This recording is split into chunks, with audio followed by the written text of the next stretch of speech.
नमस्कार, very good evening to everyone. मैं मोनिका सिंह आप सभी का बहुत स्वागत करती हूँ रोजगार विद अंकित परिवार में। साथियों, आज हम पहले इसके टाइप्स भी पढ़ लेते हैं। टाइप्स इन द सेंस, मैंने कल आपको बताया था कि भाई क्रीप करते हुए है ना कितने प्रतिशतता में बढ़ती है, उन चीज़ों पर हम चर्चा करेंगे। होप कि आपको चीज़ें क्लियर होंगी और कुछ एमसीक्यू आज हम करेंगे यहाँ पे। ठीक है।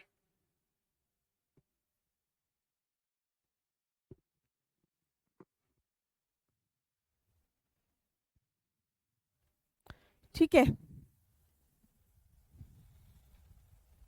बिल्कुल भैया। आपका ये जो पेपर है, आपको पहले इसका नेचर समझना होगा। इसमें आपका एक पेपर जीएस का भी होगा। तो जीएस में आपको ये जो आप पूछ रहे हैं कोमल, ज्योग्राफी, हिस्ट्री, फिजिक्स, ये सब भी तो आएगा ना जीएस में। जीएस में सभी विषय आते हैं आपके। ठीक है, जीएस के अंदर आपके सभी विषय आते हैं। उन विषयों को अभी आपको अध्ययनवार स्टडी करना पड़ेगा। तो यहाँ पर जो दरवार मुद्रास्फीति है, थोड़ा सा लिख के आज समझेंगे और फिर एमसीक्यू को करेंगे। दरवार, दर वार मुद्रास्फीति, दर वार मुद्रास्फीति यानी types of inflation rate wise.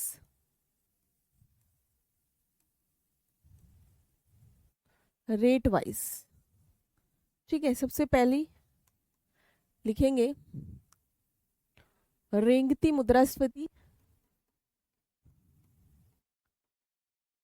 रेंगती मुद्रास्फीति यानी क्रीपिंग,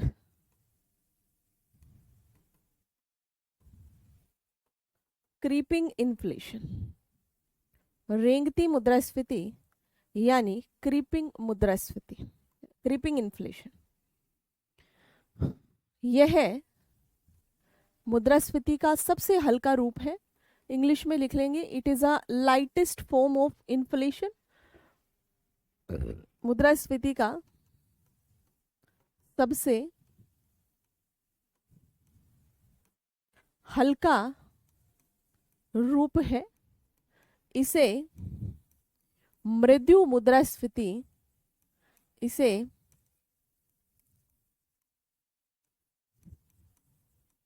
मृदु मुद्रास्फीति यानी सॉफ्ट इन्फ्लेशन या निम्न निम्न मुद्रास्फीति के नाम से जाना जाता है।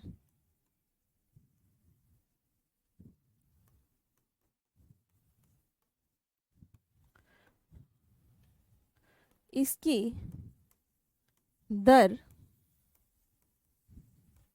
2 से 3% के बीच होती है। ये कैसी मुद्रास्फीति है? इसे कहेंगे रेंगती। ठीक है, रेंगती मुद्रास्फीति कहेंगे। बिल्कुल, आज एमसीक्यू करेंगे। बस ये दरवार वाला कर लो, 3-4 है ये। ठीक है, ये दरबार है ये। ओके, और बाकी फिर हम एमसीक्यू करेंगे ताकि बीच बीच में एमसीक्यू के स्वरूप को भी हम पहचान सकें। मैंने क्या बताया? The first one is creeping. Creep करता है ना, आपने देखा होगा। क्रीप जैसे केचुआ क्रीप करता है, बहुत ज्यादा स्पीड नहीं होती उसकी, क्रीप करते करते आगे चलता रहता है। तो यानी कि दिस इज द स्पीड बड़ी कम है, लोएस्ट इसकी। तो महंगाई तो बढ़ रही है मार्केट के अंदर, बट बड़ी लो फॉर्मेट में बढ़ रही है। इसे इसलिए soft inflation, lower inflation, creeping inflation भी बोला जाता है। इसमें अगर 100 रुपए था किसी चीज का प्राइस, तो वो 102 हो गया, 103 हो गया। ये है इसमें। ठीक है, चलो।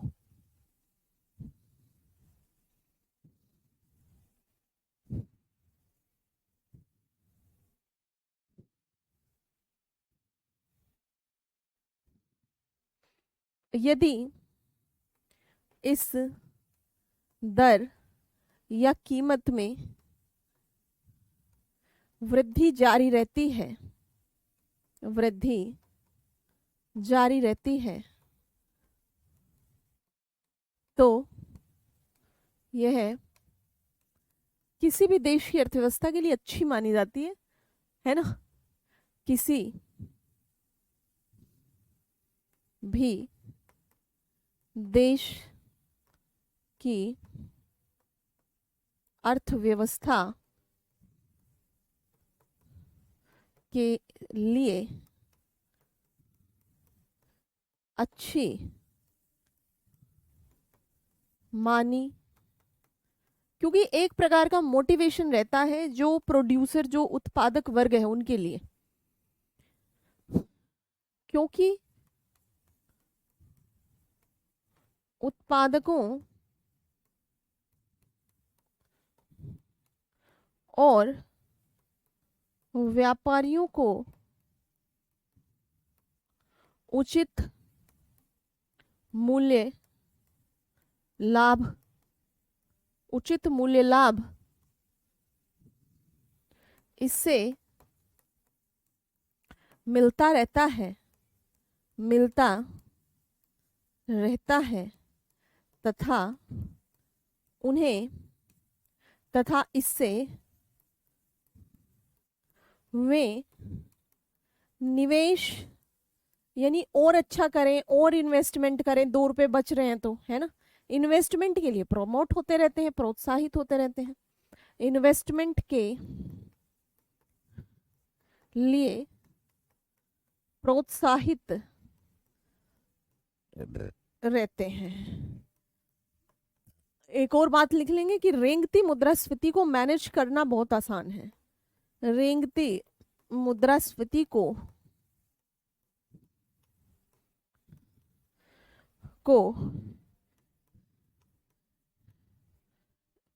रेंगती मुद्रास्फीति नियंत्रित या नियंत्रण करने योग्य, नियंत्रण करने योग्य या मैनेजेबल होती है। बात आ गई समझ में? कोई ऐसी बात जो समझ में ना आई हो? कोई ऐसी बात जो आपकी समझ में ना आई हो? ठीक है, क्यों नहीं है ऐसी कोई बात? क्योंकि बिल्कुल सरल बातें हैं, बिल्कुल सहज बातें हैं एकदम से, है ना। हाँ, आज राइटिंग करके बच्चे इसलिए पढ़ाएंगे प्रियंका, बस थोड़ा ही चीजें पढ़नी है, बाकी एमसीक्यू करेंगे, इसके चलते ना मैंने वो नहीं लगाई। ठीक है भाई, यशु त्यागी मोस्ट वेलकम बच्चे। यहाँ पर आपने क्या क्या बातों को देखा? मैंने बताया कि भाई एक है आपकी मुद्रास्फीति। मुद्रास्फीति का सिंपल सा मतलब होता है कि जब वस्तुओं के दाम बढ़ जाएं, बट रेंगती मुद्रास्फीति में बड़े कम दाम बढ़ रहे हैं, यानी बहुत दाम नहीं बढ़ रहे हैं वस्तुओं के, बहुत हल्का रूप है, 2-3% के मध्य जो है इसका रेट होता है। यहाँ पर आप देखेंगे कि भाई अगर ये दर जारी रहती है, 2 रुपए बढ़ते रहते हैं, 100 की बजाय 102, 3 की ना, ये बहुत बड़ा पॉकेट पे भी बोझ नहीं डालती कि भाई हजारों रुपए बढ़ गए हैं। तो इससे क्या होता है, लेने और देने किसी को कोई फर्क ज्यादा नहीं पड़ता, ठीक है। पर इससे प्रोड्यूसर वर्ग को एक इंस्पिरेशन रहता है, उसको एक प्रमोशन रहता है, वो प्रोत्साहित होते रहता है और वो उत्पादन की क्रियाओं में क्या करते रहता है, अपनी अपनी जो निवेश आदि की क्रियाएं हैं उनको करते रहता है, ठीक है, क्योंकि उन्हें एक उचित मूल्य लाभ मिल रहा है। साथ ही साथ क्या है यहाँ पर कि भाई इसको कंट्रोल करना भी गवर्नमेंट के लिए या फिर आरबीआई के लिए बड़ा इजी होता है, क्योंकि ये बहुत ज्यादा रायता नहीं फैलाती ये वाली।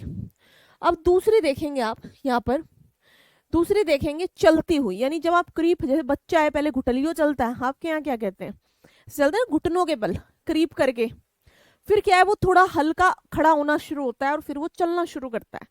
चलेगा बड़ी तेजी से तो दौड़ नहीं पड़ेगा, तो चलेगा, है ना, क्या करेगा जी, चलेगा।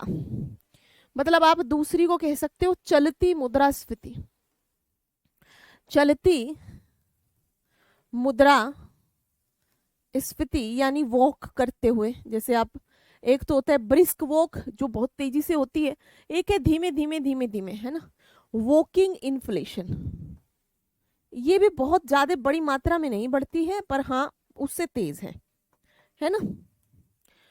चलती मुद्रास्फीति, इसे घूमती, घूमती या trolling, trolling inflation, trolling inflation, trolling inflation, trolling inflation, trolling inflation, trolling inflation, trolling inflation, trolling inflation, घूमती मुद्रास्फीति भी, इसे ट्रोलिंग इन्फ्लेशन भी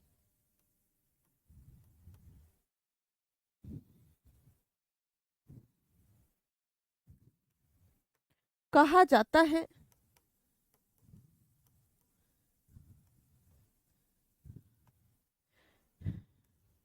इस मुद्रास्फीति में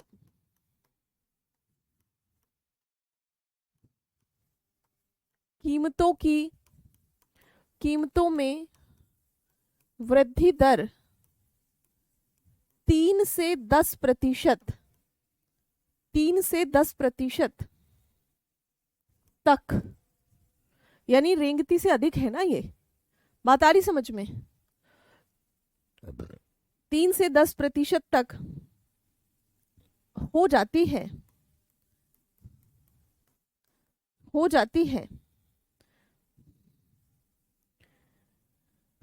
इस मुद्रास्फीति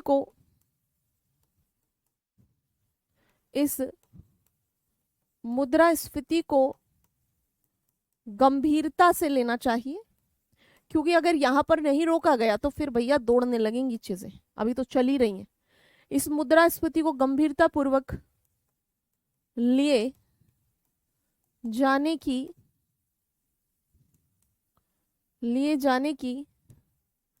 जरूरत होती है, क्योंकि यदि इसे कंट्रोल नहीं किया गया, इसे नियंत्रित नहीं किया या किया जाए, यदि इसे नियंत्रित नहीं किया जाए तो इसका परिणाम दौड़ती मुद्रास्फीति हो सकती है। दौड़ती मुद्रास्फीति हो सकती है, यानी एकदम बड़ी तेज दौड़ने लगेगी। इसके आगे 10 के आगे तो भाई बहुत तेज हो जाएगी। ये फिर भी एक बार को मैनेजेबल है, लिखो इसको फटाफट से।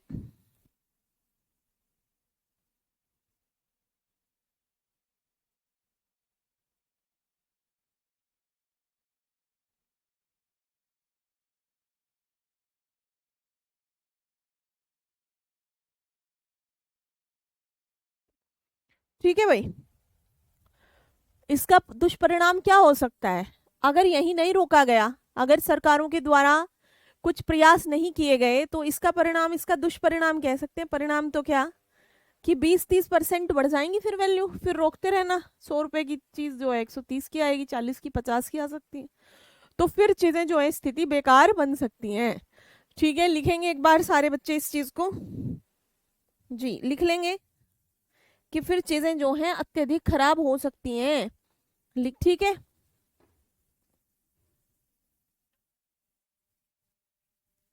जी लिख लिया। स्थिति जो है भयावह हो जाएगी, फिर कैसे रोकेगी सरकार? फिर तो रुक भी नहीं पाएगी। तीसरी देखेंगे भाई, द्रुत द्रुत द्रुत कहते हैं बहुत तेजी से जो है ना, द्रुत मुद्रास्फीति, जिसे मैं कह रही थी ना, ब्रिस्क वॉक होती है जो, है ना, या कूदती या दौड़ती मुद्रास्फीति है ना, मतलब बहुत तेजी से भागती मुद्रास्फीति। ठीक है, अभी बच्चे क्वेश्चन करवाएंगे यशु, अभी तुम्हारी सब चिंताओं को दूर करेंगे। बीच में क्या भी करवाएंगे, थोड़ा सा इसे बस एक और रह गया है इसके बाद, है ना, 4th नंबर का, इन्हें कर लो फिर क्वेश्चन करेंगे। यहां पर है गैलोपिंग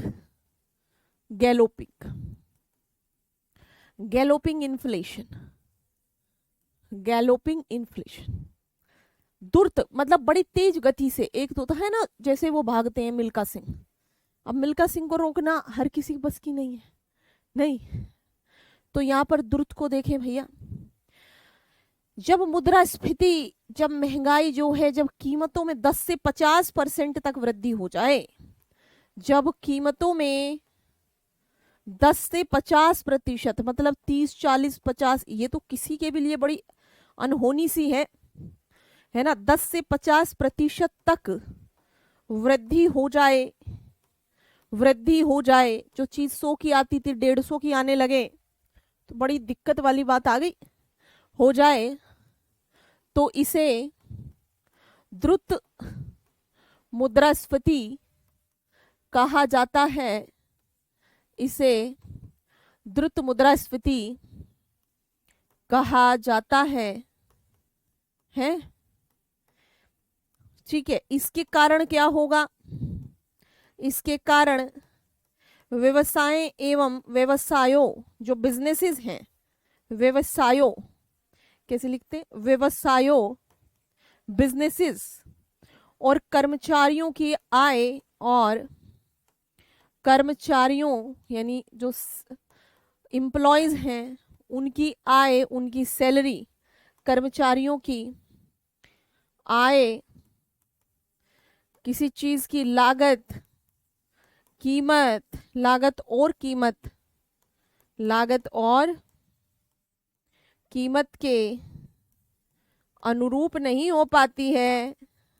जितने में कोई चीज बन रही है उतनी दमादम करके कैसे सरकार जो है सैलरी बढ़ा देगी? एक बात बताओ, दाल हो गई 150, दूध हो गया 100 से 150 है, मक्खन हो गया 1000 से 1500, तो उस एवज में, उस अनुरूप किसी भी बिजनेस पर्सन की, किसी भी एम्प्लॉय की, कोई प्राइवेट हो सरकारी हो, महंगाई के अनुसार थोड़ी सैलरी बढ़ा देगी। एक आपने सुना होगा महंगाई भत्ता, एक होता है महंगाई भत्ता, वो 2-3 हजार बढ़ता है कई वर्षों के अंदर, सुना है ना? महंगाई भत्ता, महंगाई भत्ता होता है कि आपने मान लिया 20 हजार पे ज्वाइन करा था, और जब आप ज्वाइन कर रहे थे तो दाल का भाव था 100 रुपए, आज 5 साल बाद दाल का भाव हो गया 150, तो आपको वो महंगाई भत्ता मिलता है एक, जिसमें कि महंगाई को एडजस्ट किया जाता है। तो अचानक से जो है कहीं पर गैलोपिंग इन्फ्लेशन पैदा हो गई, तो हर एक चीज में, इट्स अ फूड बास्केट ना, एक चीज पे तो बढ़ नहीं रही है, उसको तो इन्फ्लेशन नहीं कहेंगे, तमाम चीजों पर बढ़े हुए पैसे को इन्फ्लेशन कहा जाएगा। जब व्यक्ति का बजट 10 से 15 हो जाए है खाने की चीजों का, तो गवर्नमेंट तो उस अनुरूप आपकी पेमेंट नहीं बढ़ा देगी हर माह, यही काम बचा है। तो यहाँ क्या होगा? व्यवसाय और कर्मचारियों की आय, लागत, कीमत के अनुरूप नहीं बढ़ पाती है ना। यहाँ पर क्या होता है? यहाँ पर नहीं नहीं हो पाती है, नहीं हो पाती है, तो बड़ी समस्या, गंभीर समस्या पैदा हो गई, ये तो नहीं हो पाती है।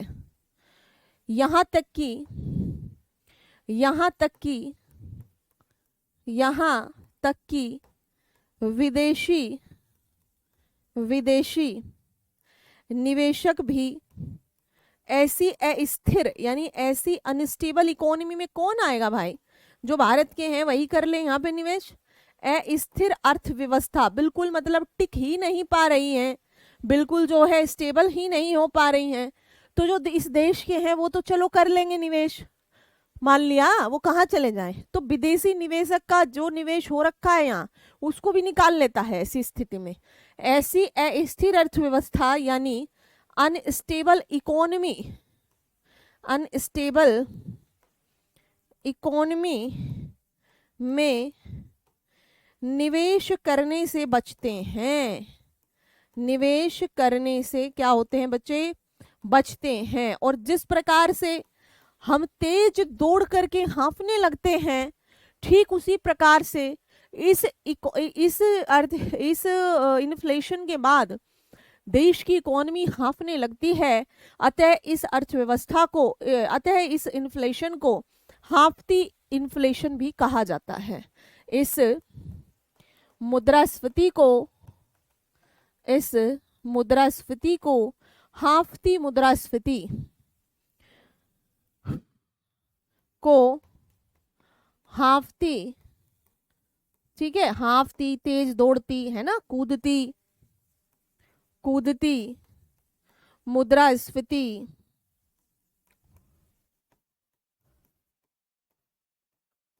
भी कहा जाता है। लिख लिया?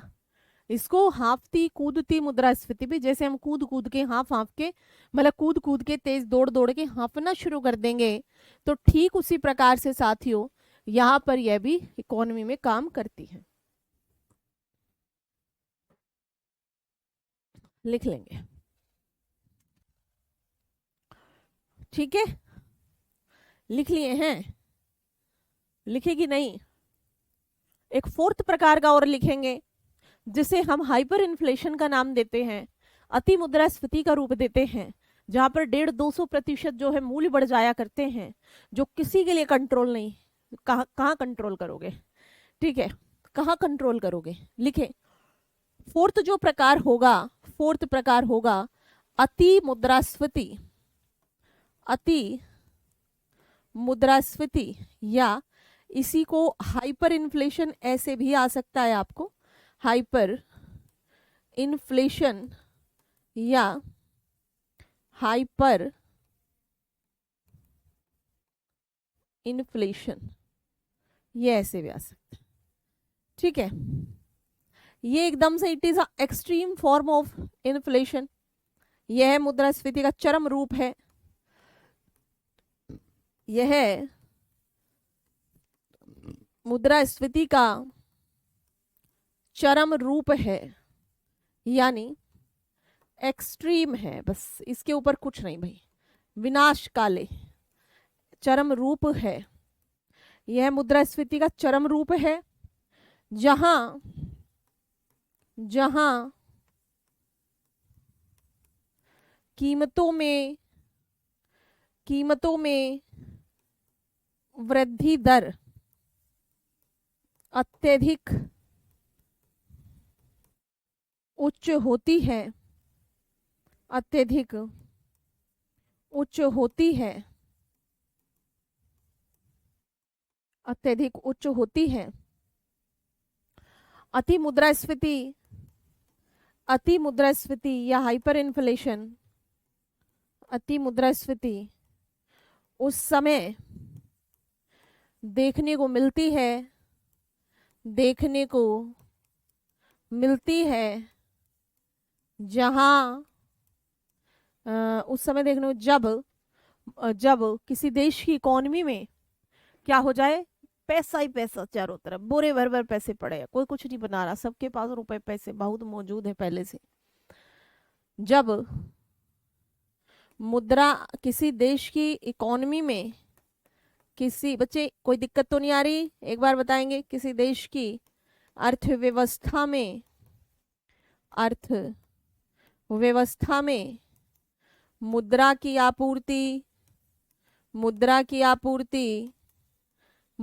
आपूर्ति यानी मनी सप्लाई अत्यधिक हो जाए,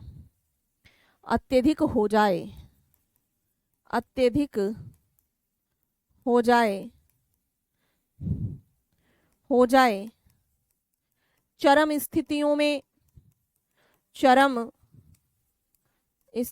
में राष्ट्रीय मुद्रा का मूल्य यानी नेशनल इनकम क्या हो जाएगी, राष्ट्रीय मुद्रा सॉरी नेशनल जो करेंसी है बिल्कुल शून्य हो जाएगा उसका मूल्य। ऐसी है ये स्थिति, राष्ट्रीय मुद्रा का मूल्य घटकर जब क्वेश्चन करोगे तो समझ आएगी और चीजें, लगभग जीरो हो जाए, लगभग शून्य हो जाए और कागज की मुद्रा यानी कि जो पेपर करेंसी है आपकी, कागज की, एक मिनट में पेज पलट रही हूँ, है ना, कागज की मुद्रा मात्र रद्दी कागज है ना, बनकर रह जाए है ना। ऐसी मुद्रास्फीति का अनुभव, ऐसी हाइपर मुद्रास्फीति का अनुभव, मैं अभी पेज पलट दूंगी, अभी क्या है कि रिदम में है बात, का अनुभव हंगरी एक राष्ट्र है, हंगरी ने वर्ष 1946 में जिम्बाब्वे ने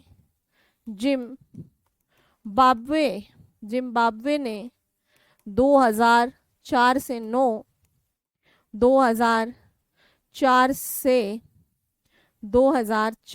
9 और वेनेजुएला ने 2018 में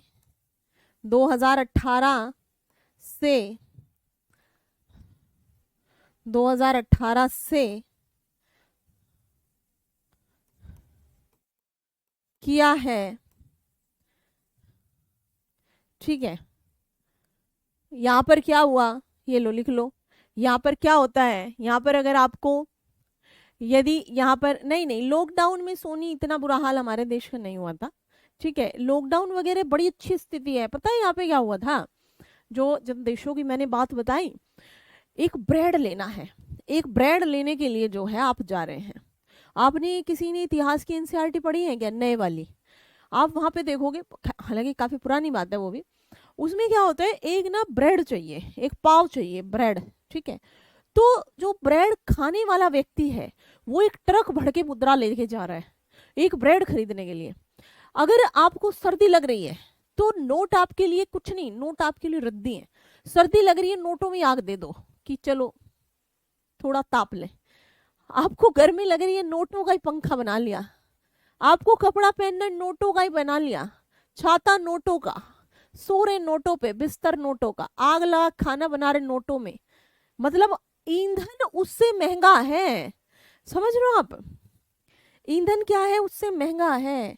तो ऐसी स्थिति तो भैया ना ही देखे कोई आदमी, है ना, ना ही देखे, ना ही किसी को नसीब हो।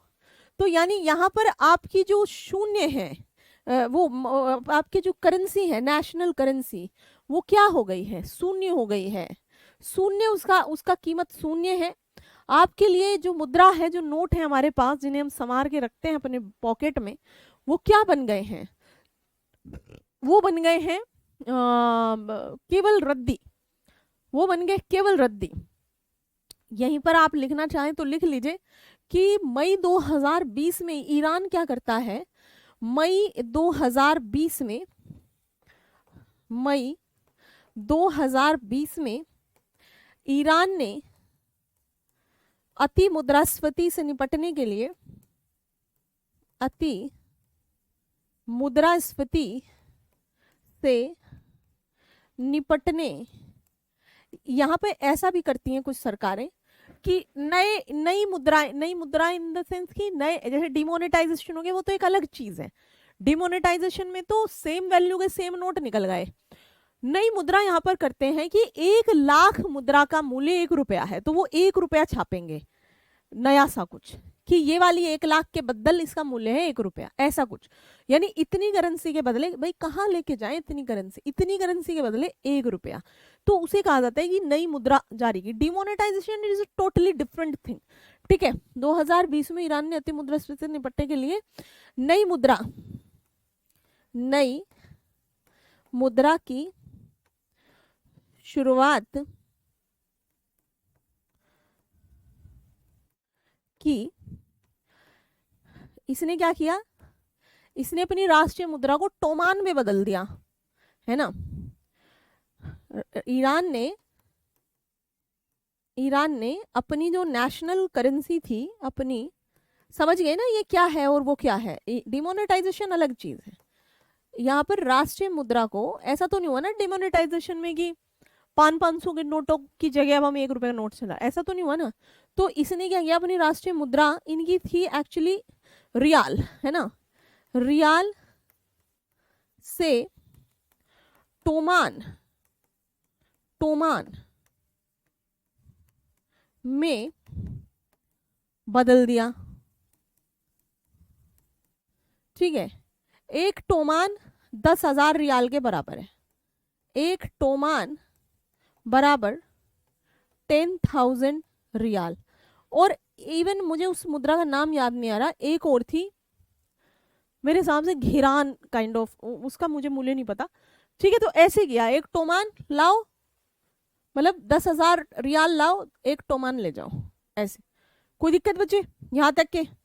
एक बार लिख लो सारी बातों को और फिर हम अब एमसीक्यू की ओर मूव करेंगे। ठीक है, यहाँ तक की बातें लिख ली। तो ये क्या है, ये सब जब हो जाता है तब देशों की आंख खुलती है। तो इसके लिए हमारे देश में क्या व्यवस्था है, ऐसी बात ही ना हो पाए, ऐसी चीजें ही ना हो पाए, ऐसी स्थिति ही पैदा ना हो पाए, इसके लिए हमने पहले से ही एक मॉनेटरी पॉलिसी कमेटी बना के रखी हुई है। कितने बालक जानते हैं भाई मॉनेटरी पॉलिसी कमेटी, मौद्रिक नीति समिति के विषय में बताएंगे एक बार मुझे? ऐसी समस्या ही उत्पन्न ना हो। जी बताएं, यस और नो, समझ में आ रही है बातें? नहीं। एमपीसी के बारे में कितने बालक जानते हैं? एमपीसी में कितने सदस्य होते हैं? जब हम बैंकिंग वाला चैप्टर पढ़ेंगे, आरबीआई वाला, वहां पर उसे डिटेल में पढ़ेंगे। परंतु हमने पहले से ही एक जो है एमपीसी बनाकर रखी हुई है, ताकि वो यहाँ पर जो भी ब्याज दरें वगैरह हैं उनको नियंत्रित करता रहे। और समय समय पर हाँ, स्मृति सिंह, मैंने वन लाइनर वाली कल दी ना बच्चे पीडीएफ, पढ़ी आपने? स्मृति बताओ जी, बताएंगे। इन्फ्लेशन की मेन स्केच 3 ही तो है, एक कारणों के आधार पर संरचनात्मक। बिल्कुल बिल्कुल बिल्कुल बिल्कुल बिल्कुल बच्चे ठीक कह रहे हो, आकांक्षा एकदम ठीक। वन लाइनर क्वेश्चन स्मृति मैंने, क्वेश्चन नहीं मतलब इंफॉर्मेशंस मैंने कल भी दी है, आज इसमें जोड़ दूंगी मैं, और भी 5-4 पेज है ना, इसमें भी जोड़ दूंगी। ठीक है, बात आ रही है समझ में? एमपीसी क्या है? एमपीसी यानी मॉनेटरी पॉलिसी कमेटी बना रखी है, 3 सदस्य सरकार से, 3 सदस्य आरबीआई से रखे हुए हैं उसमें, ताकि वो अपना समय समय पर अपनी बातों को बताते रहें और बहुत सारे काम करते रहें, ये स्थिति आने ही ना पाए। हमने जो टारगेट दिया हुआ है 2 ± 6 दिया हुआ है।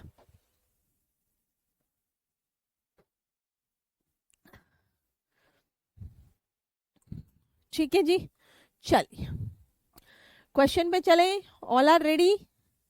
एक बार बताएंगे सभी रेडी हैं भाई क्वेश्चन करने के लिए? सभी बालक रेडी हैं? सभी स्टूडेंट्स रेडी हैं क्वेश्चंस सॉल्व करने के लिए? चले,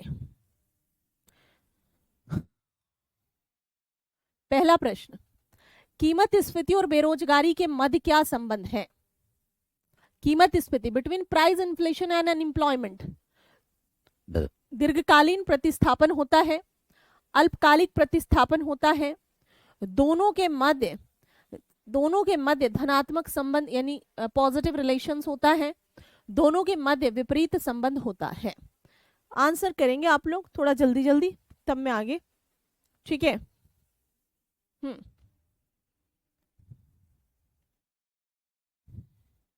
बताएंगे कीमत स्फीति और बेरोजगारी के मध्य कैसा संबंध होता है। यहाँ पर एक व्यक्ति हुए हैं फिलिप्स, कितने बालकों ने नाम सुना है भाई उनका? कितने स्टूडेंट्स ने नाम सुना है उनका?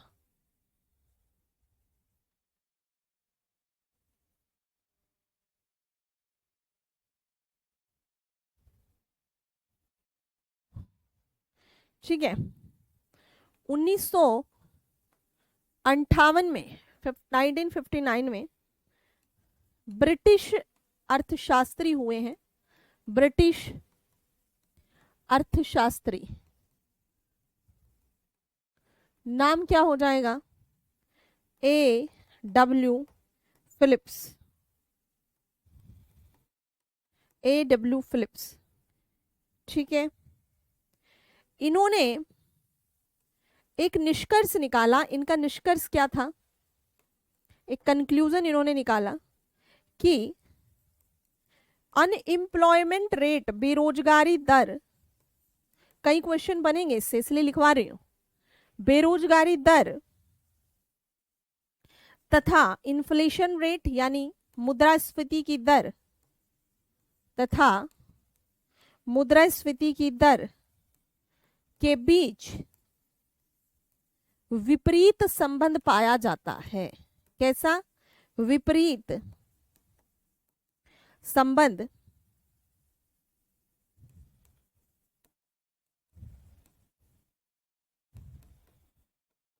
पाया जाता है। लिखना चाहें तो लिखिए आगे आप, डी बता रहे हैं, गलत है सबका। दोनों के मध्य अल्पकालिक प्रतिस्थापन होता है। लिखिए एक थोड़ा सा और, ये लिख लिया। 1998 में ब्रिटिश अर्थशास्त्री A.W. फिलिप्स क्या कहते हैं?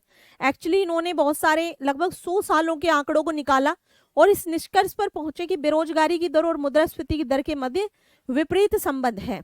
यहां पर लिखेंगे आप कि इस विपरीत संबंध का अर्थ, इस विपरीत संबंध का अर्थ प्रतिस्थापन यानी कि ट्रेड ऑफ से होता है, जिसमें बेरोजगारी कम करने के लिए बेरोजगारी, हाँ अभी मैं पढ़ाऊंगी सोनी फिलिप कर्व वाला, बस ये क्वेश्चन आ गया इसमें तो इसलिए बता रही हूँ अभी, है ना। अभी मैं पढ़ाऊंगी फिलिप्स कर्व भी, आपको सारे कर्व पढ़ाऊंगी, फिलिप्स हो चाहे लॉरेंज हो, ठीक है। ओके, पहला ही क्वेश्चन गलत हो गया आप लोग का, कोई बात नहीं। चलो बताओ, दोनों के मध्य आपने कहा विपरीत संबंध होता है, बिल्कुल दोनों के मध्य क्या होता है? विपरीत संबंध तो होता है, पर मैंने ऊपर लिखा है अल्पकालिक प्रतिस्थापन होता है, यानी कि there is a short term substitution, तो वो ज्यादा फिट बैठ रहा है यहाँ पर, है ना। जिसमें बेरोजगारी की दर को कम करने के लिए, लिख लिया, बेरोजगारी की दर को कम करने के लिए मुद्रास्फीति की अपेक्षाकृत अधिक दर के रूप में कीमत चुकानी पड़ती है। मुद्रास्फीति की अपेक्षाकृत अधिक दर के रूप में कीमत चुकानी पड़ती है तथा मुद्रास्फीति की दर को कम करने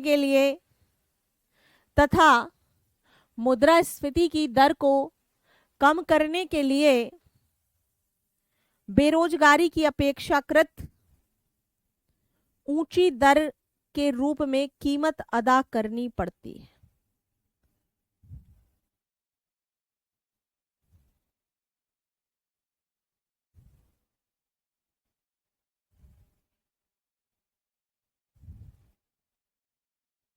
ठीक है भाई। अब यहां पर जो है, अगर आपको पूछा जाए कि फिलिप्स के अनुसार क्या है,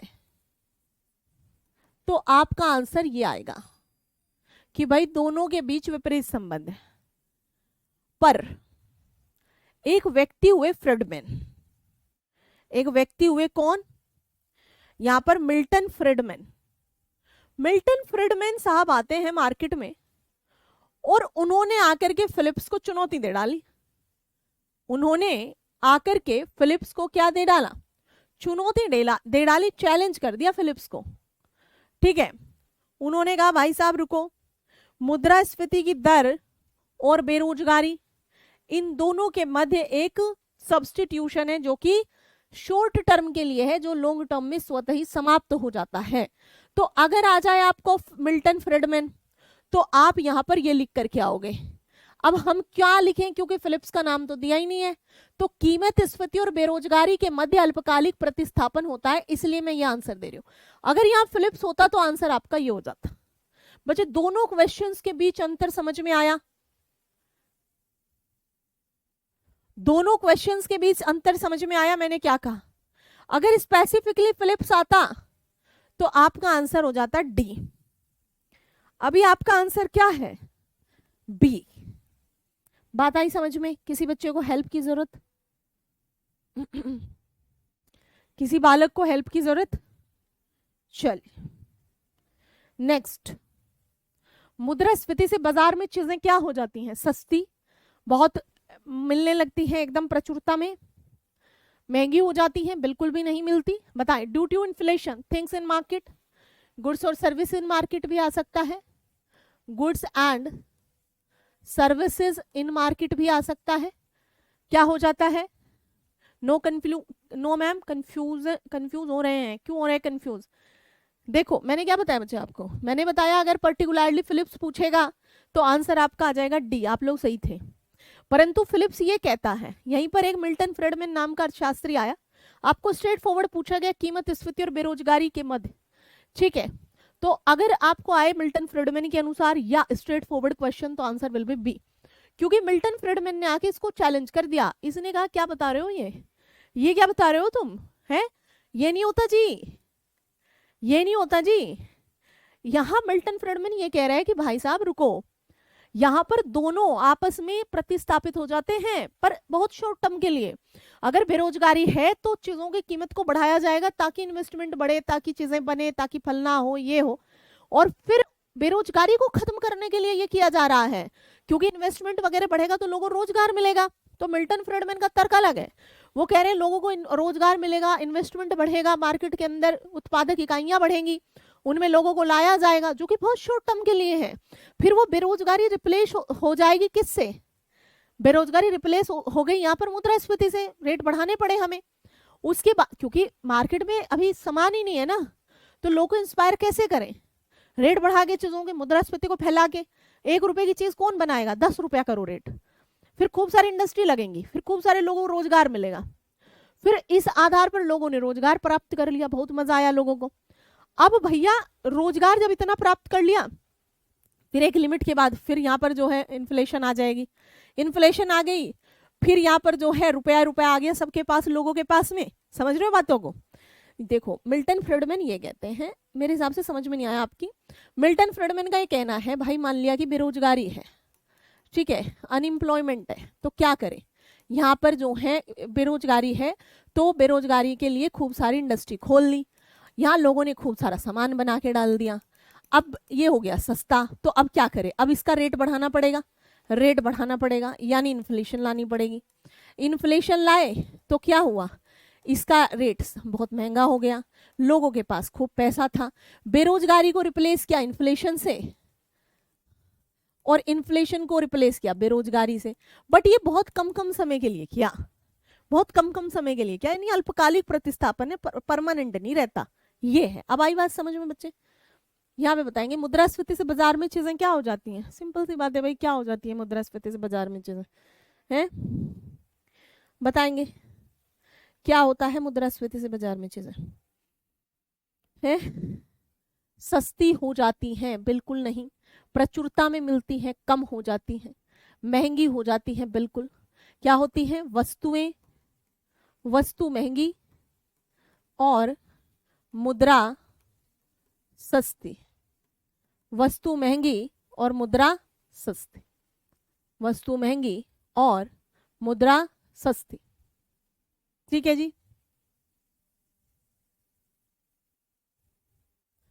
ठीक है, डन। आगे नेक्स्ट।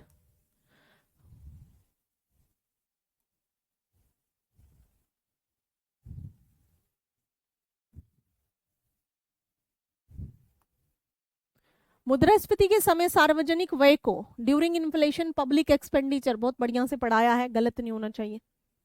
ठीक है, ठीक है, बताओ। मुद्रास्फीति के समय सार्वजनिक व्यय, यानी कि सार्वजनिक व्यय कौन क्या करेगा? सार्वजनिक व्यय क्या है? गवर्नमेंट का जो एक्सपेंडिचर है, कल बताया था खूब बढ़िया से। तो उस गवर्नमेंट एक्सपेंडिचर को बढ़ाना चाहिए, कम करना चाहिए, या फिर संतुलित बैलेंस रखना चाहिए? पहले बढ़ाओ फिर घटाओ, क्या करो? मुद्रास्फीति है, मुद्रा जैसे ही मैंने कहा मुद्रास्फीति है, दिमाग में क्या आएगा?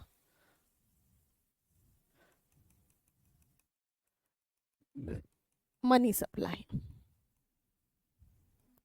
मनी सप्लाई बढ़ी हुई है, यही है मुद्रास्फीति।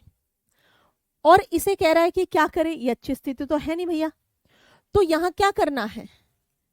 इसे कम करना है। इसके लिए क्या करे सरकार? क्वेश्चन नंबर भी लिखो, थर्ड में क्या इसके लिए सरकार क्या करे? कह रहे सार्वजनिक व्यय को पहले बढ़ा दो फिर घटा दो। पहले बढ़ा दो तो क्या होगा? इतनी मुद्रास्फीति थी और बढ़ गई, क्योंकि सार्वजनिक व्यय बढ़ा, यानी कि पुल, सड़क, लोहा लक्कड़, सब चीजों पे सरकार खर्चा करने लगी। सब चीजों पे सरकार खर्चा करने लगी, बहुत सारे लोगों को रोजगार दे दिया, दुनिया जहान की सड़कें बन पड़ी, दुनिया जहान के कर्मचारियों को योगदान दिया, तो और ज्यादा क्या हो गया? इन्फ्लेशन बढ़ गया। तो ये तो बहुत गलत स्थिति में जा रहे हैं हम। कह रहे बढ़ाना चाहिए, नहीं भाई, बढ़ा के और विनाश कर लो, और क्या 400% बढ़ जाएगा यहाँ रेट। कह रहे इसे संतुलित रखो। फिर क्या कंट्रोल कर रही है सरकार? काहे के लिए तुमको लाए थे? यही दिन देखने के लिए लाए थे। तो क्या करे? घटाओ इसको। यानी यहां पर सिंपल इसका उद्देश्य क्या है, मुद्रास्फीति में धर्म क्या बनता है सरकार का, मनी सप्लाई को कम करना, मनी सप्लाई को क्या करना, कम करना, मनी सप्लाई को कम करना, रिड्यूस करना। मनी सप्लाई कम होगी तब तो रेट कम होंगे ना चीजों के। ऑप्शन बी, थर्ड नंबर में option B, that will be reduce. बात आई समझ में, कंफ्यूजन किसी को? अगला प्रश्न, मुद्रास्फीति बढ़ने से किसको लाभ होगा? मान लिया मुद्रास्फीति क्या हो रही है, बढ़ रही है ना, रेट जो है, प्राइस जो है 10%, 5%, 10-20% जो भी है बढ़ रहे हैं, तो इससे किस व्यक्ति को लाभ होगा इनमें से? एकदम यहां पर देखेंगे आप कि इसके अंदर निगम को, किसी कॉरपोरेशन को, सरकार को, ऋणदाता को या ऋणी को, बताएंगे बच्चे किसको यहां लाभ हो जाएगा भैया जी। क्वेश्चन संख्या जरूर लिखें प्यारे साथियों, क्वेश्चन संख्या बहुत जरूरी है आपके लिए जीवन में। बताएंगे किसको यहां पर लाभ होगा, who benefits from rising inflation. अगर इन्फ्लेशन बढ़ रही है तो किसको लाभ होगा? सरकार को।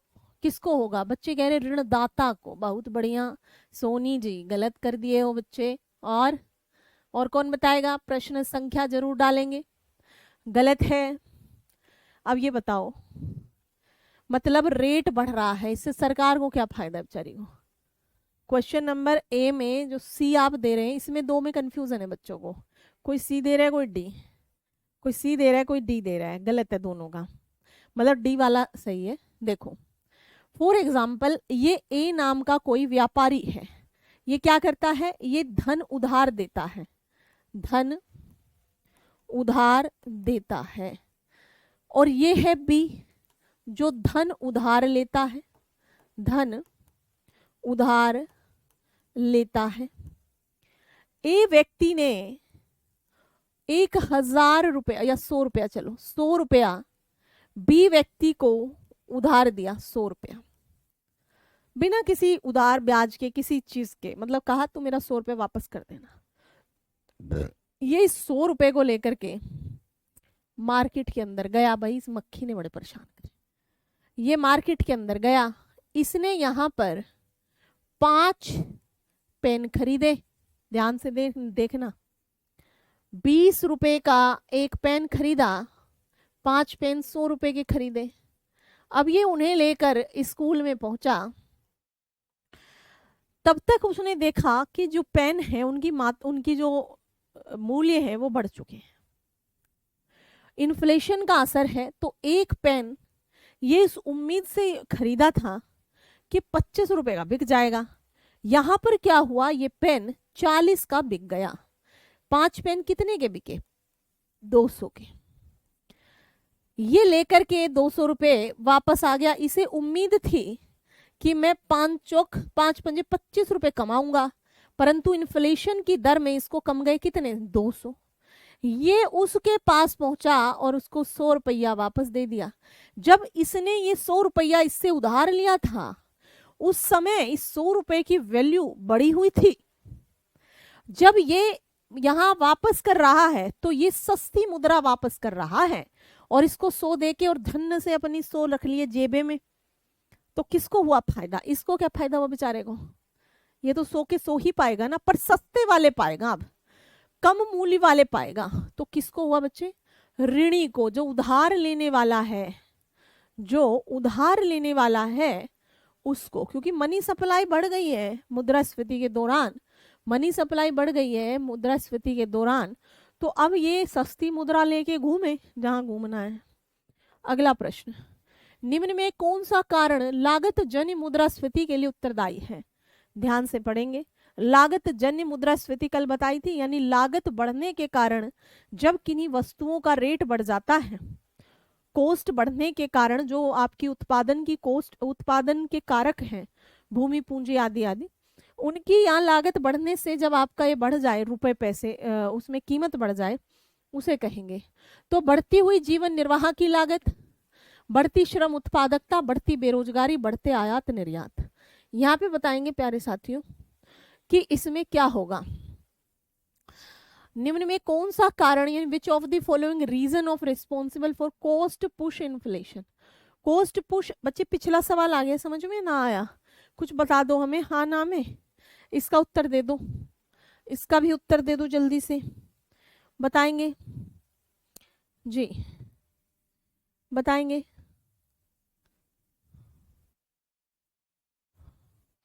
इसका भी उत्तर दे देंगे। निम्न में कौन सा कारण है, और थोड़ा जल्दी चलो, थोड़ा सा तेजी से चलो।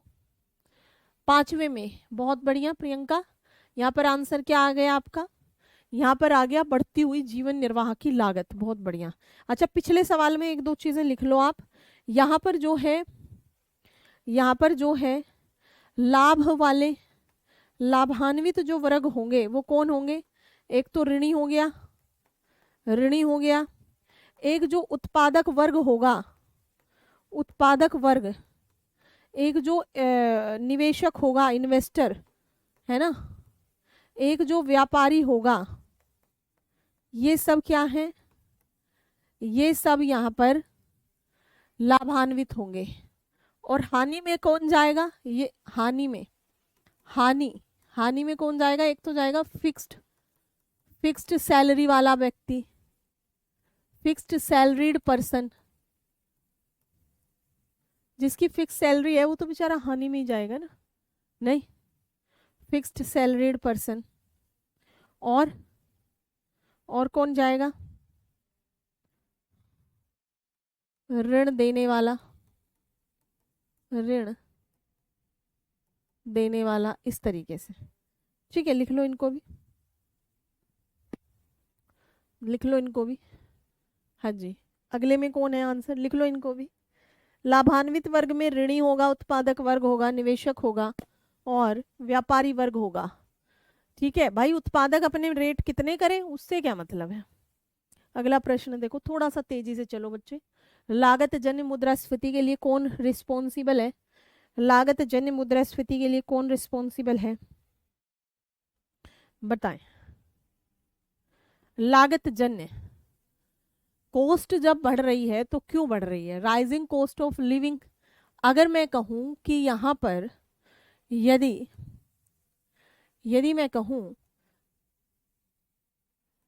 कि भैया यहां पर जो श्रमिक हैं, श्रमिकों की मजदूरी बढ़े क्योंकि उनकी कॉस्ट ऑफ लिविंग बढ़ रही है, श्रमिकों की मजदूरी, मैंने कल बताया था ऑटो वाले का एग्जाम्पल, उद्यमियों की लाभ, उद्यमियों को भी लाभ, उद्यमियों को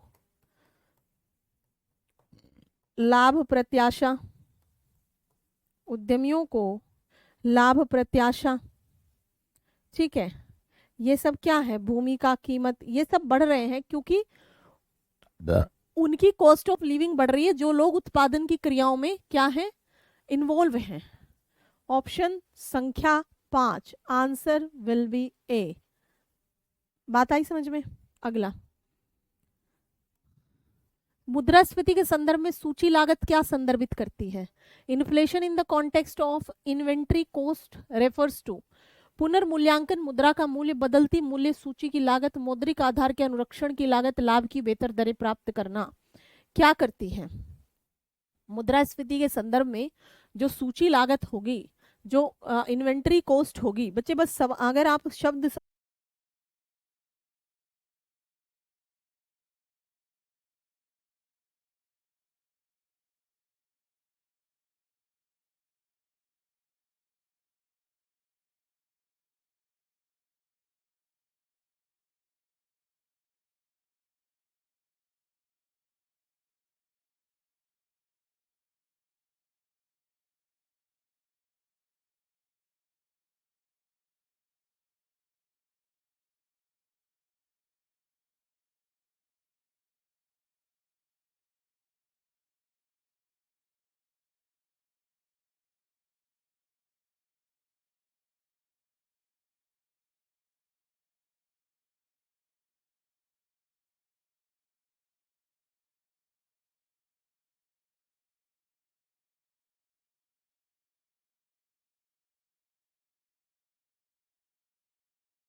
ठीक है, अब देखोगे, अब देखोगे यहाँ पर अब आ रही है सारी बातें समझ में।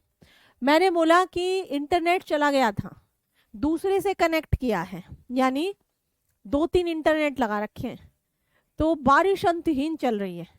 यहाँ मैंने क्या बताया, मुद्रास्फीति के संबंध में सूची लागत किसे संदर्भित करती है। यहाँ पर दाल आती थी 100 की, अब आती है 120 की, चावल आता था 50 का, अब आता है 60 का, ये आता था दूध 40 का, अब आता है 50 का। ठीक है, यानी कि यहाँ पर ये जो बदली हुई सूची है, बदलती मूल्य सूची है, इसी को तो रेफरेंस कर रही है ना ये। अब बताओ, इसी को तो रेफरेंस कर रही है ना ये। आगे देखेंगे, निम्न में कौन लागत जनित मुद्रास्फीति का कारण है।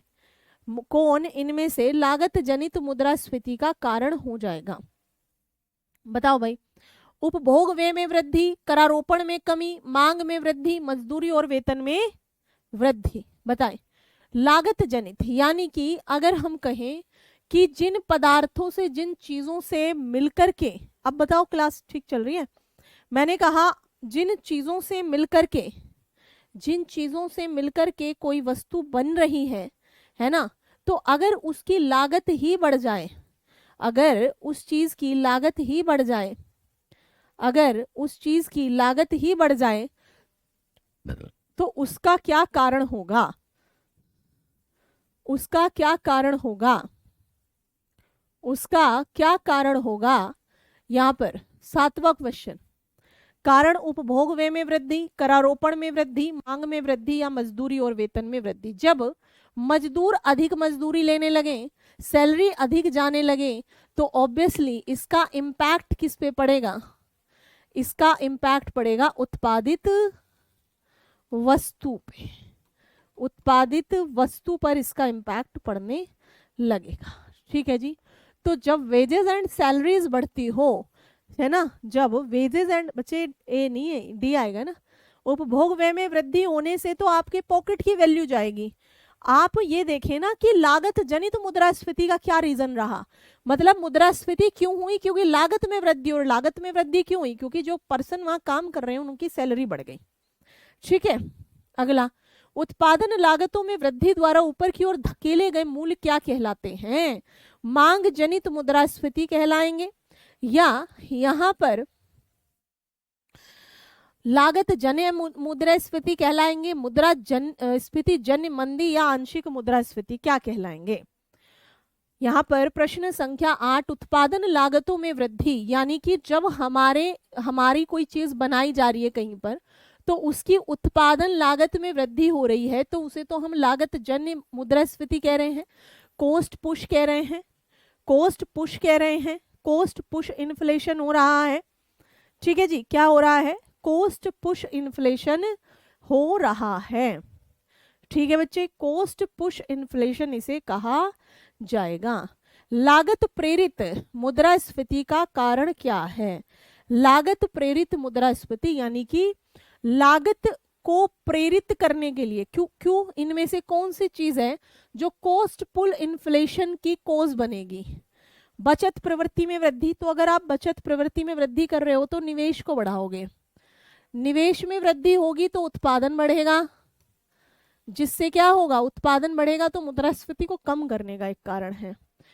कच्चे माल में कमी, बिल्कुल, अगर रॉ मटेरियल कम हो, अगर कपास कम हो, तो ऑब्वियसली शर्ट को प्रेरणा मिलेगी रेट बढ़ने की, शर्ट को प्रेरणा मिलेगी रेट बढ़ने की। बचत प्रवृत्ति में कमी तो बच्चे निवेश को, और निवेश उत्पादन को बढ़ाता है।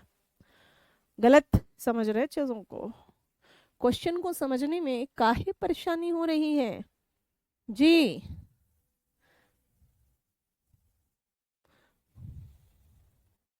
बताएं, क्वेश्चन को समझने में क्या परेशानी हो रही है। चलिए 10वां नंबर एक क्वेश्चन करेंगे यहाँ पर। निम्न में कौन एक लागत जनित स्फीति का कारण नहीं है, नहीं है बताना है। मजदूरी, लाभ, आधारभूत वस्तु, स्टील, पेट्रोल आदि की कीमतें, या फिर मुद्रा की आपूर्ति। कौन नहीं है वो हमें बताना है। निम्न में कौन एक लागत जन्य, लागत में पैसे, अगर मजदूरी बढ़ रही है तो ऑब्वियसली आप जो वस्तु बना रहे हैं उसकी लागत बढ़ रही है, तो यानी वस्तु महंगी हो रही है, वस्तु महंगी हो रही है। अगर आप अपना लाभ बढ़ा रहे हैं तो यानी एक तरीके से लागत बढ़ रही है और वस्तु महंगी हो रही है।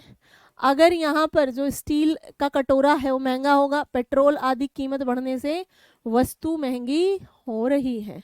यहाँ पर मुद्रा की आपूर्ति अगर अधिक है तो ये लागत जनित का नहीं, इन्फ्लेशन का जरूर कारण है। लागत जनित का नहीं, इससे लागत क्या बढ़ेगी, इन्फ्लेशन का कारण जरूर है। यानी कि यहाँ पर मुद्रा की आपूर्ति बढ़ने से, मुद्रा की आपूर्ति बढ़ने से क्या हो रहा है, मुद्रा के मान में कमी आ रही है, मुद्रा का मान कम हो रहा है। और मुद्रा का मान कम होने से वस्तुओं की कीमत बढ़ रही है, परंतु उनकी लागत थोड़ी बढ़ रही है उससे। वस्तुओं की कीमत बढ़ रही है परंतु लागत नहीं बढ़ रही। बात आगे समझ में? 10 ही करते हैं आज या और करें क्वेश्चन? बताओ, अच्छे लग रहे हैं क्वेश्चन? अच्छे लग रहे हैं या नहीं जी? क्वेश्चन अच्छे लग रहे हैं या नहीं? और कर लें कुछ क्वेश्चन? बताओ आप, बताओ भाई। यार रोज 10-10 कर लें, ऐसे 10-10 5-5 क्वेश्चन रोज कर लें टॉपिक के बाद। टॉपिक से रिलेटेड लगे सारे क्वेश्चन आपको? टॉपिक से रिलेटेड लगे या नहीं क्वेश्चन? जो हमने पढ़ा हुआ है बना लोगे?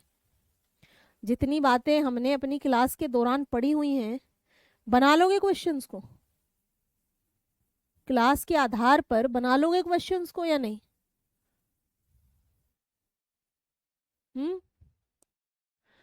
बताओ, क्लास को पढ़ के क्वेश्चंस बना लोगे या नहीं? क्वेश्चंस को बना लोगे या नहीं? अच्छे लग रहे हैं? किसी किसी को इतने ही काफी हैं, कोई बात नहीं, 10 कल करेंगे फिर, है ना? ठीक है, 10-10 कर लेते हैं, 10 या 5 तो डेली करते हैं। ठीक है, कल और कर लेंगे इसमें से क्वेश्चंस कुछ। ठीक है बच्चे, चलिए। तो अच्छा लगा क्वेश्चन सॉल्व करके? चलो एक होमवर्क है, वहां देना आप उसका जवाब। कहाँ पे दोगे? टेलीग्राम पे देना, टेलीग्राम पे, ये लो। ठीक है, टेलीग्राम पे देना है। इसका आंसर टेलीग्राम पे देना है। ठीक है, 11वें का फिर मैं कल बताऊंगी क्या होगा। ठीक है जी, ओके। अभी नहीं बन पाएंगे, डेली होंगे तो रिवाइज भी, बिल्कुल रिवीजन भी होगा। हम रिलेटेड टॉपिक से ही लेंगे, थोड़ा थोड़ा बना रहे हैं, पूरी तरीके से नहीं बन पा रहे। कोई बात नहीं सोनी, बनने लगेंगे बहुत जल्दी। थोड़ा तो कॉन्फिडेंस आया होगा ना, 2-4 क्वेश्चन सही हुए होंगे, थोड़ा कॉन्फिडेंस तो आया होगा। ठीक है, ऐसे डेली करेंगे हम। डेली अपनी इसमें हम थ्योरी को क्योंकि पीडीएफ से पढ़ेंगे तो जल्दी होगी। थ्योरी, वन लाइनर और एमसीक्यू, इनको शामिल करते हुए चलेंगे। वन लाइनर 10 मिनट में, एमसीक्यू वही 15 मिनट में, 15 से 20 मिनट में, और ये हमारी जो है 40 से 45 मिनट की। ठीक है, ऐसे क्लास को डिजाइन कर लेते हैं। ठीक है, ओके, ऐसे क्लास को क्या कर लेते हैं, डिजाइन कर लेते हैं। 40-45 मिनट की ये, मोर मतलब प्लस माइनस 4-5 मिनट, 10 मिनट की और 15 मिनट की, ऐसे करके 1 घंटा 20 मिनट, लगभग 1 घंटा 10-20 मिनट ऐसे करके कर लेंगे। डेली का हमारा ये पैटर्न रहेगा, थ्योरी, वन लाइनर और एमसीक्यू। ठीक है, डायग्राम भी करा दूंगी यशु, डोंट वरी। डायग्राम के भी क्वेश्चन आते हैं आपको, वक्र वाले, है ना? उपभोग फलन में है डायग्राम, बता दूंगी, सारी बातें बताई जाएंगी। ठीक है, हाँ बिल्कुल, ये टाइम सही नहीं है मेरे लिए भी। मैं खुद, मुझे भी खाना वाना बनाना होता है भाई, है ना? हम पहले खा लेते थे मेड के हाथ का, पता नहीं क्या हो गया, मेड से खाना नहीं खाते। ठीक है, हाथ का इन द सेंस वो कोई बात नहीं है, बट टेस्ट नहीं आता बोला। ठीक है, मुझे भी खाना बनाना पड़ता है ना? तो बात ये है कि शाम के समय थोड़ा सा आप लोग भी हो, थोड़ा जैसे भी बारिश वारिश का दिन है, थोड़ा फ्री रहो, है ना? बालकनी में बैठ के चाय पाई पियो। तो थोड़ा सा इसे करते हैं मंडे से, इस क्लास को दिन में कर लेंगे। ठीक है, चलिए। बहुत मज़ा आता है आप लोग के साथ में, क्योंकि आप लोग एकदम पर्टिकुलरली पढ़े लिखे टाइप के लोग हैं। जैसे हमारे जो कई बैचेस ऐसे होते हैं, मैं आपको बताऊं कि कई बैचेस ऐसे होते हैं जिनमें 12th पास बच्चे आ जाते हैं, जो एनसीईआरटी वाले बैच होते हैं, ठीक है, जो एनसीईआरटी वाले बैच होते हैं उसमें क्या होते हैं वो वाले स्टूडेंट्स आ जाते हैं, 12th वाले, ठीक है। अब भाई 12th वाले बच्चे, अब उनको संभलना समझना बहुत भाई अजीब है, ठीक है, उनको समझाना समझना बड़ा अजीब है। आप लोग कैसे एटलीस्ट एमए हो आप लोग, तो you are very well qualified person for me, right. चलिए, तो काफ़ी बच्चों की डिमांड है 10 बजे से, ठीक है। जी जी जी जी जी, समझ रही हूँ समझ रही हूँ, ठीक है। तो वो मिलते हैं फिर आपसे कल की क्लास में, कल तो इसी टाइम होगी, है ना, ठीक है। तो चलिए सभी साथियों को बहुत धन्यवाद, हैव अ नाइस डे। अपना घर का काम करते हुए अपनी क्लासेस को लीजिए, पेपर देखिए और अपना सिलेक्शन लीजिए, बहुत बढ़िया है। और टीचिंग बहुत अच्छी लाइन है, अच्छी जॉब है। एक सिलेक्शन ले लोगे तो आपका जो है, आपकी डिसीजन मेकिंग बढ़ेगी परिवार में, आपका रोब बढ़ेगा। रोब इन द सेंस जरूरी नहीं होता रोब को आप नेगेटिवली लो कि सब पे गुस्सा उतारते घूम रहे हो, रोब वो नहीं होता। रोब होता है जहाँ 4 लोग आपसे सलाह लेने बैठे, है ना, ठीक है। रोब वो होता है जहाँ आपकी सुनी जाए, जिसके पास 4 पैसे हैं उसकी सुनी जाती है, ठीक है। आर्थिक रूप से सशक्त होना सभी महिला और पुरुषों का परम धर्म है, वो होना ही चाहिए, वो होना ही चाहिए, है ना, वो होना ही चाहिए। नहीं तो बेटा कोई नहीं पूछता दुनिया में आप कितने ज्ञानी हो, जब तक सिलेक्शन नहीं हुआ तब तक आप उस चीज को नहीं बता पाओगे। यानी आपका मंजिल, आपका मंजिल तक पहुंचना जरूरी है, आपका रास्ता कैसा था, क्यों था, कब था, that doesn't matter for the people, right. तो आप देखेंगे कि ठीक है, ठीक है, बिल्कुल पूरा साथ है आपके लिए हृदय से, तन मन धन से, आप जो चाहें जब तक, ठीक है। ओके जी, तो चलिए आप सभी को शुक्रिया धन्यवाद, मिलते हैं फिर आपसे, थैंक यू। एक बार ना मुझे टेलीग्राम ग्रुप में आज ना अपने टाइम का आइडिया देना, फिर उस हिसाब से, है ना, क्योंकि कुछ वर्किंग हैं, कुछ हाउस वाइफ हैं, तो ये चाहती हूँ मैं कि किसी को भी दुख ना हो, है ना। बट ध्यान रखिएगा कि 2 बजे से पहले का आप रखें समय तो ज़्यादा अच्छा रहेगा, है ना। तो एक बार थोड़ा सा आइडिया दीजिएगा उसमें, ग्रुप में। ओके जी, चलिए, thank you so much to everyone.